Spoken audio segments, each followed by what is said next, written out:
बिहार की राजनीतिक गलियारों से एक बड़ी खबर सामने आई है, लेकिन ये खबर सूत्रों के हवाले से जानकारियां मिली है। आपको बता दें कि हिना साहब का नाम आपने ज़रूर सुना होगा। पूर्व सांसद रहे स्वर्गीय शहाबुद्दीन की पत्नी हिना साहब का जो है राज्यसभा में राजद ने टिकट काट दिया, जिसके बाद से ही हिना साहब काफ़ी नाराज चल रही थी। आपको बता दें कि एक वक्त में हिना साहब और उनके परिवार को लेकर काफ़ी चर्चा भी हुआ था। जब शहाबुद्दीन के निधन हुए थे, उस वक्त आरजेडी के कोई भी नेता उनसे मिलने नहीं गया था, जिसको लेकर काफ़ी किरकिरी हुई थी राजद की, और उनके बेटे ओसामा ने काफ़ी नाराज़गी दिखाई थी।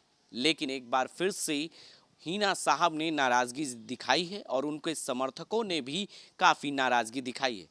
ये खबर निकलकर सामने आई है कि हिना साहब जल्द ही राजद का दामन छोड़ किसी बड़े पार्टी का दामन थाम सकती हैं, वो भी बिहार के चर्चा में रहने वाला हाल के दिनों में जो पार्टी है वो है जदयू।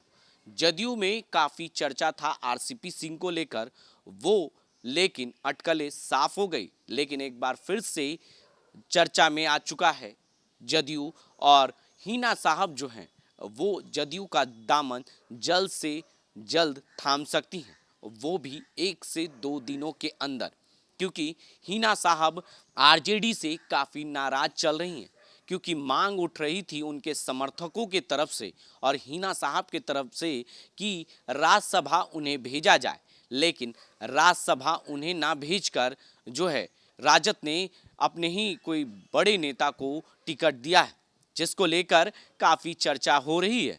आपको बता दें कि एमवाई समीकरण की पार्टी राजद अपने आप को कहती है, लेकिन हिना साहब के पार्टी से जाने के बाद एमवाई समीकरण कहीं ना कहीं जो एम समीकरण है वो नाराज चल रहा है, और मुसलमानों से सबसे ज़्यादा गुस्सा देखा जा रहा है। एक समुदाय के लोग आरजेडी के विरोध में दिख रहे हैं, क्योंकि कई जगहों पर आपको बता दें कि हिना साहब को लेकर राजद के सुप्रीमो लालू प्रसाद यादव और तेजस्वी यादव का पुतला भी जलाया गया है। बिहार के कई ऐसे जिलों में जो मुसलमान हैं और हिना साहब शहाबुद्दीन साहब को चाहने वाले लोग हैं, वो उनके जो समर्थक हैं वो नाराज चल रहे हैं, और उन्होंने मांग की थी हिना साहब ने कि मुझे राज्यसभा भेजा जाए, लेकिन उन्हें राज्यसभा ना भेजने को लेकर काफ़ी नाराज़गी दिख रही है, जिसके वजह से आने वाले समय में और आने वाले लोकसभा चुनाव में इसका खामियाजा आरजेडी को भुगतना पड़ सकता है, जिसको लेकर हिना साहब के खासम खास जो कहे जाते हैं करीबी हैं, उनके हवाले से ये खबर आई है, और सीधे तौर पर कहा गया है कि जो हिना साहब हैं जेडीयू का दामन थामेंगी जल्द से जल्द। यानी कह सकते हैं कि काफ़ी दिनों से कयास लगाए जा रहे थे कि क्या हिना साहब और ओसामा कोई पार्टी थाम सकते हैं, क्योंकि राजद से काफ़ी नाराज चल रहे थे। जिस वक्त जो शहाबुद्दीन जो पूर्व सांसद हैं स्वर्गीय शहाबुद्दीन साहब, उनकी निधन पर तेजस्वी यादव उनसे अस्पताल में मिलने नहीं गए थे, उनके परिवार के कोई भी लोग नहीं गए थे, राजद के कई ऐसे नेता हैं जो नहीं गए थे। लेकिन हिना साहब की जब तबीयत खराब हुई थी और पटना में पारस अस्पताल में जब वो एडमिट थी, तब तेजस्वी यादव मुलाकात करने गए थे अपने नेताओं के साथ।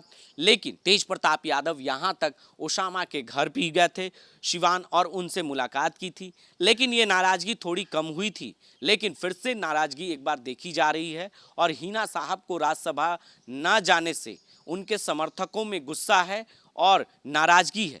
लेकिन इसका खामियाजा जो है आरजेडी को भुगतना पड़ सकता है, क्योंकि अपने आप को वो एमवाई समीकरण की पार्टी कहती है, लेकिन तेजस्वी ने ए टू जेड की पार्टी बना दी है। लेकिन आने वाले समय में, आने वाले चुनाव के समय में इनका खामियाजा आरजेडी को भुगतना पड़ सकता है। अब देखना होगा कि हिना साहब जल्द से जल्द आरजेडी को छोड़कर जेडीयू का दामन थामती हैं या कोई और पार्टी का दामन थामती हैं, क्योंकि ये खबर सूत्रों के हवाले से है। हिना साहब की खबर जो है सामने निकल कर आ रही है कि वो जदयू का दामन थाम सकती हैं। ये तो आने वाला वक्त ही बता पाएगा। आगे की अपडेट्स के लिए आप बने रहें 10 न्यूज़ के साथ और देखते रहें 10 न्यूज़।